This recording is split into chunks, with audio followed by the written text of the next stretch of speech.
Welcome to Bruce Sentar's AMA, where I can tell all of you Centaurs and Centaurettes exactly what you want to know about my wonderful world of fiction. Part 2. Part 2.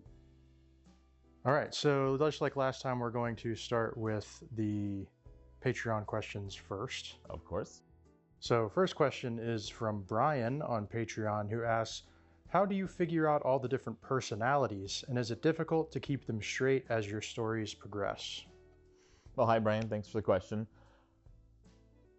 Yes, personalities and the consistencies of the personalities is actually probably one of the biggest things on my mind when I'm writing books. Obviously, the characters go through transitions, and I think those transitions and making sure they're baked into their stories and have a logical flow is actually the easiest way to do it. It's just by continuing to move forward in some direction. Gives their personality consistency. So next up is Adam on Patreon, who asks, you're going to love this one. How do you keep track of the stats in Returner's Defiance and Dungeon Diving? Could you maybe give us an updated stat sheet as an appendix for each character after each book? It's a wonderful question, Adam. I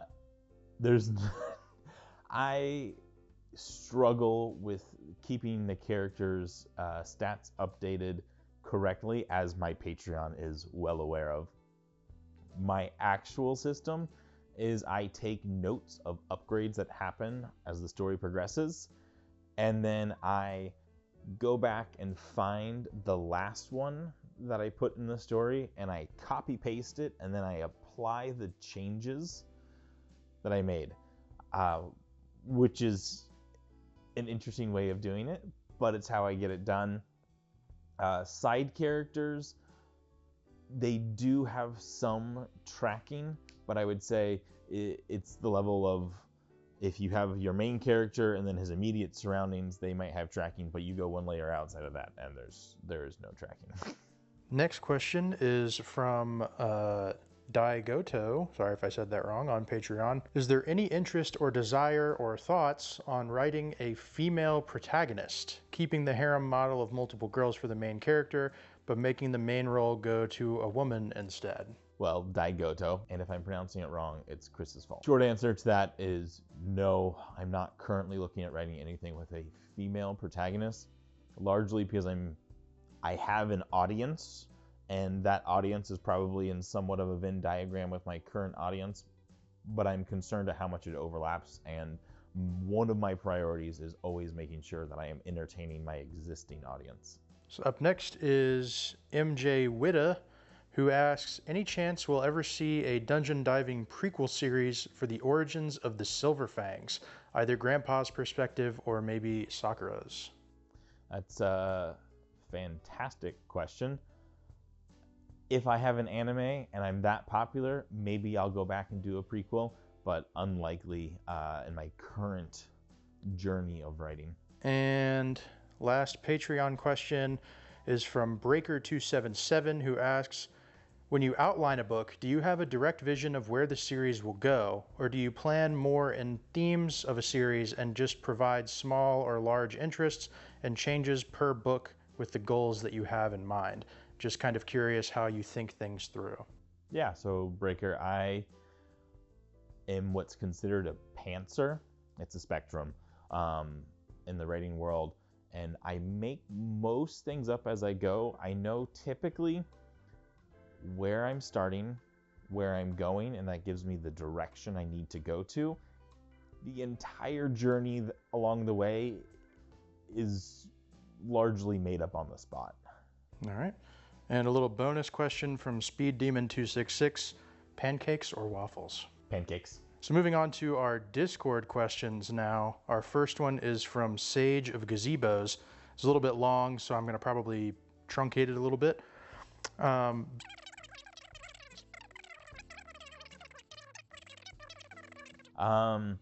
I always want to get more polished.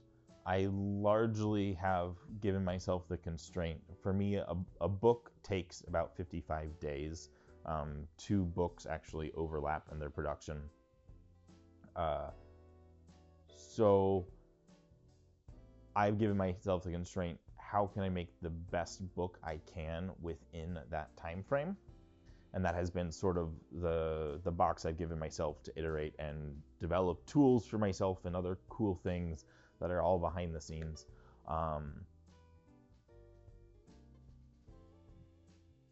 But when it comes to the technicality I saw in the romantasy side, I think it's probably a level of polish that would take me 2 to 3x my current writing pace to really achieve. Largely, it's one of those things where you can see that it's been given a number of passes after it's been completed. So in my impression of a lot of the romantasy, is it has full second and third drafts,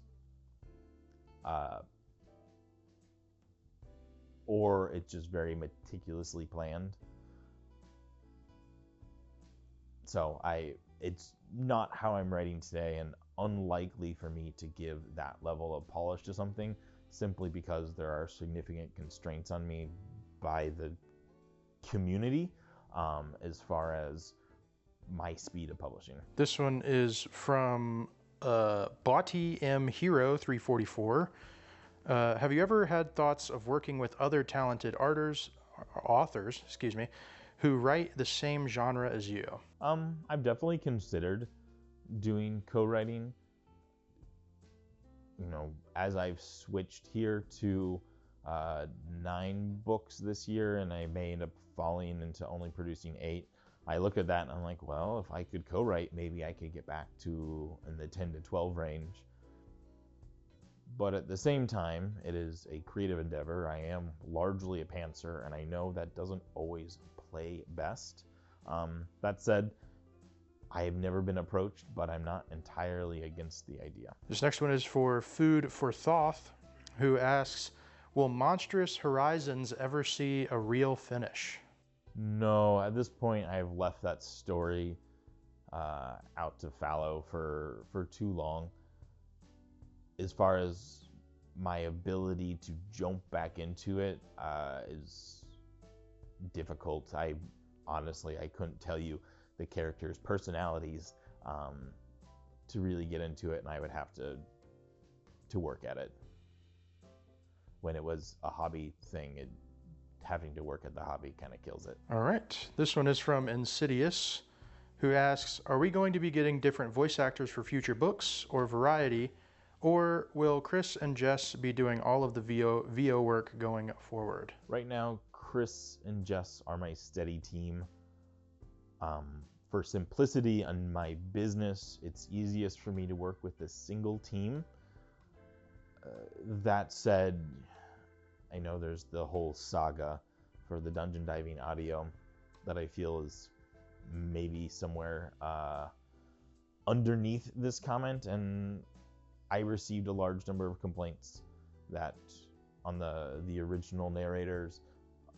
Obviously, I went and changed it after about 600 complaints, and then that created its own wave of complaints about the change. So at this point, it is actually kind of difficult for me to gauge what is the correct direction for narrators, because it really only seems that I'm only getting a small population size for the opinion. Next up is from Theme Park Hero, who asks, what word processor / software do you use for writing, and do you ever do any writing by hand? By hand with a pen? No. I destroy my wrists writing on a keyboard well enough. To do it with a pen sounds actually quite painful for me.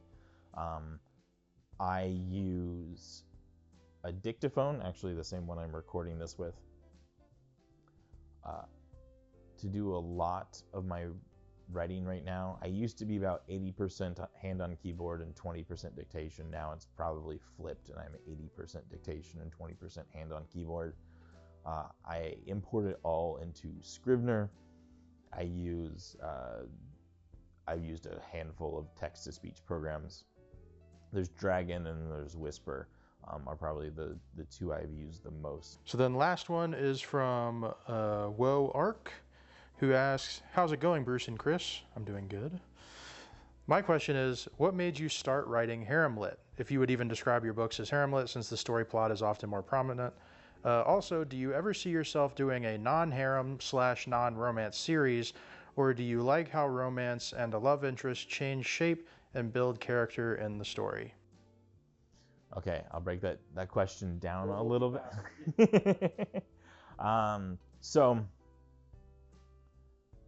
How did I start Haremlit? I was reading it back in, I actually got my first Kindle in like 2016. I was kind of playing with this. I went on vacation with my wife, and I was reading Wuxia Zanxia, and somewhere in that I ended up picking up Cherry Blossom Girls. I read that. I read a bunch that was currently in the genre, and I was like, oh, this is really cool. I kind of like fantasy romance novels, but this feels like it has a lot of potential to do romance towards the male audience. And then that kind of set out to be like, what if I made it more romantic? Segue into the next question. I do very much writing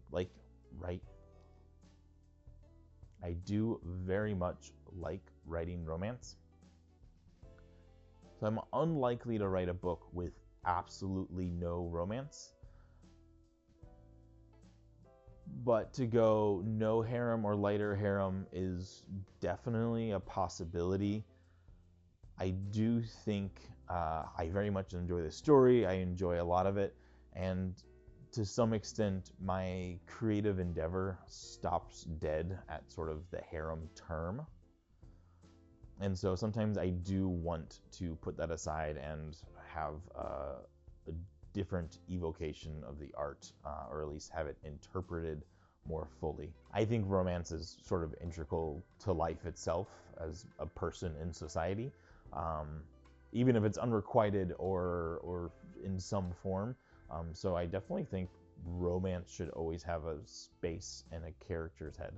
Everyone, thank you for coming to my AMA and listening to me blather about all sorts of topics, whether it be my stories or writing. Have a good one. See you next time.